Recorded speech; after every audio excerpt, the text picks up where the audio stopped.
નમસ્કાર, આપ જોઈ રહ્યા છો નેશન પ્લસ ન્યૂઝ. હું છું આપની સાથે હેતલ ભગત.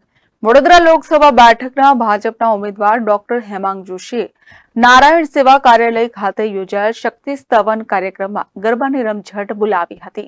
આવનારી લોકસભાની ચૂંટણીને લઈને ઠેર ઠેર ઉમેદવારોએ પ્રચાર શરૂ કર્યો છે. ત્યારે વડોદરા લોકસભા બેઠકના ભાજપના ઉમેદવાર ડોક્ટર હેમાંગ જોશી પણ પોતાના ચૂંટણી પ્રચારમાં વ્યસ્ત છે. ચૈત્ર નવરાત્રીનો પ્રારંભ થઈ ચૂક્યો છે અને ઠેર ઠેર ધાર્મિક કાર્યક્રમોનું આયોજન કરવામાં આવી રહ્યું છે. ત્યારે સયાજગંજ વિધાનસભાના ધારાસભ્ય કેયુર રોકડિયાના ગોરવામાં આવેલા નારાયણ સેવા કાર્યાલય ખાતે આજે શક્તિ સ્તવન કાર્યક્રમનું આયોજન યોજવામાં આવ્યું હતું, જેમાં માતાજીની પૂજા અર્ચના કરવામાં આવી હતી. માની આરાધના માટે આનંદના ગરબાના આયોજનમાં ઉપસ્થિત મહિલાઓએ મન મૂકીને ગરબાની રમઝટ બોલાવી હતી. જી ચોક્કસ, સયાજીગંજના ધારાસભ્ય પોતે ખૂબ જ ભક્તિપ્રિય છે, પોતે ધર્મપ્રિય છે અને જે પ્રકારે આજે ચૈત્રી નવરાત્રિ નિમિત્તે સયાજીગંજના ધારાસભ્ય શ્રી કેયુરભાઈ રોકડિયા દ્વારા શક્તિ સ્તવન એવા એક પર્વનું આયોજન કરવામાં આવ્યું, જેની અંદર માતાજીના ભજન, માતાજીની સ્તુતિ, માતાજીની આરતી અને માતાજીના થાળ જેવા વિવિધ પ્રસંગો આજે ઉજવવામાં આવ્યા. સર્વે ભાવિ ભક્તો અહીં ઉપસ્થિત રહ્યા છે અને હવે માતાજીના ગરબા લોકો સાથે મળી અને કરવાના છે. આપના માધ્યમથી પણ ચૈત્રી નવરાત્રિ નિમિત્તે સર્વે ભાવિ ભક્તોને હું શુભેચ્છાઓ પાઠવું છું. આ પ્રસંગે ભાજપના ઉમેદવાર ડોક્ટર હેમાંગ જોશી, સયાજીગંજ વિધાનસભાના ધારાસભ્ય કેયુર રોકડિયા, સાંસદ રંજનબેન ભટ્ટ, શહેરના પ્રથમ નાગરિક પિંકીબેન સોની, ડેપ્યુટી મેયર ચિરાગ બારોટ વિશેષ ઉપસ્થિત રહ્યા હતા.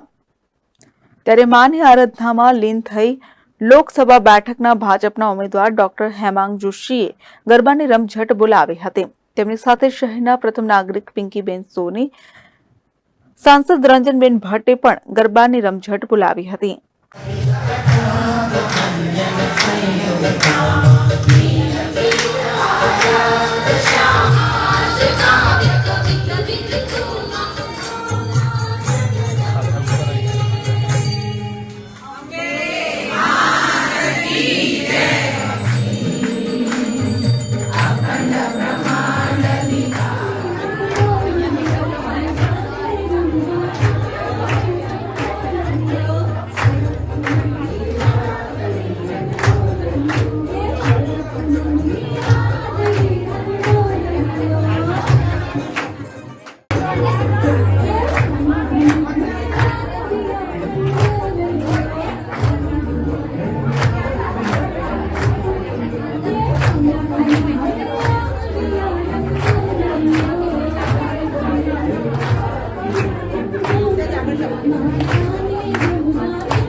ચૈત્રી નવરાત્રિ ધાર્મિક પરંપરા અનુસાર વર્ષમાં લગભગ અલગ અલગ 5 નવરાત્રિઓના સમૂહની વાર્ષિક લોકો મા શક્તિની ભક્તિ અને આરાધના કરતા હોય છે.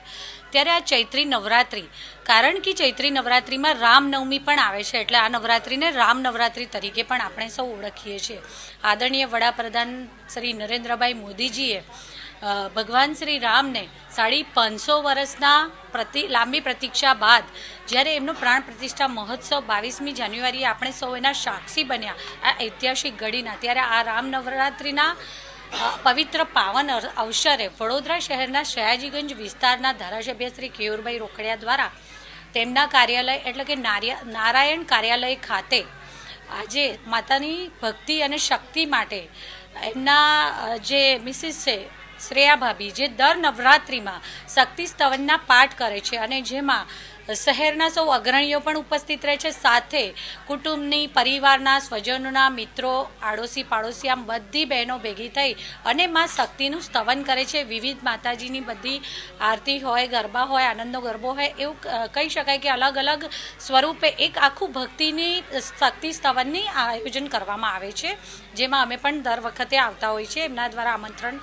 પાઠવવામાં આવતું હોય છે. ત્યારે આજે આપની સાથે આ કાર્યક્રમમાં વડોદરા શહેરના માતૃવાત્સલ્ય સાંસદ એવા શ્રીમતી રંજનબેન ભટ્ટ, વડોદરા લોકસભાના અત્યારના ઉમેદવાર એવા Shri doctor Hemangbhai Joshi, deputy mayor Shri Chiragbhai અને ઘણા બધા વિવિધ વિસ્તારના મહિલા કાઉન્સિલરશ્રીઓ અને સૌ સાથે ઉપસ્થિત રહ્યા, માતાજીની ભક્તિ કરી અને સૌએ સાથે મળીને ગરબા પણ રમ્યા. હું ચૈત્રી નવરાત્રિના પવિત્ર પાવન અવસરે સૌને ખૂબ ખૂબ શુભેચ્છાઓ પાઠવું છું.